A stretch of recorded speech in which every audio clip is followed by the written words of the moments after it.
All right, non-Western philosophy, it's going to be critical summary over the reading lesson. Over the reading, yeah. All right, so we're going to start where I left off on my initial critical summary. So we're going to start with, again, the Vedic worldview. So this is kind of where I left off on the last one. So the Vedic worldview is a self-created and regulated upholding world order. So what I do with these, I kind of write everything down on a Word document, and I do the reading and then the PowerPoint presentation combined. I kind of just split it whenever I do each. So Rita, which is considered the principle of natural order, fuels the gears of the universe through prayer and ritual. This consists of Dharma being allied by foundational laws, and karma, the action of an individual in relation to upholding laws. So kind of spin-offs of Rita on the Vedic worldview is the Upshantic concepts.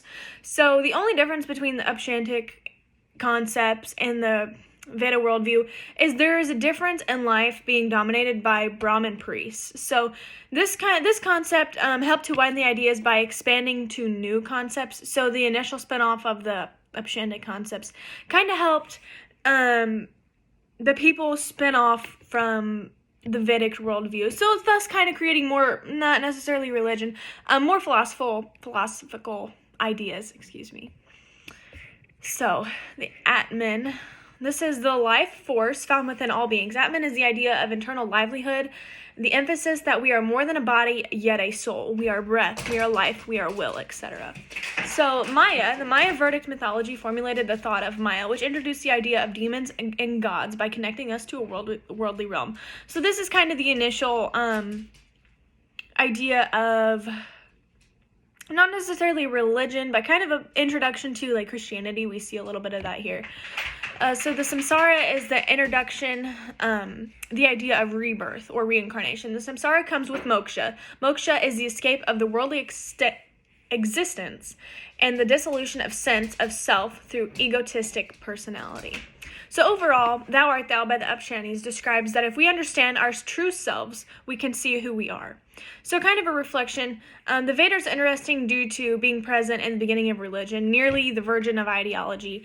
Vedas were pure and formulated by Indian philosophy, and from the Vedas came all this new spin-off and ideas. So for the epic period, moving on, epic period of literature is a formative of Indian culture sprang from the oral transmission of Vedic culture.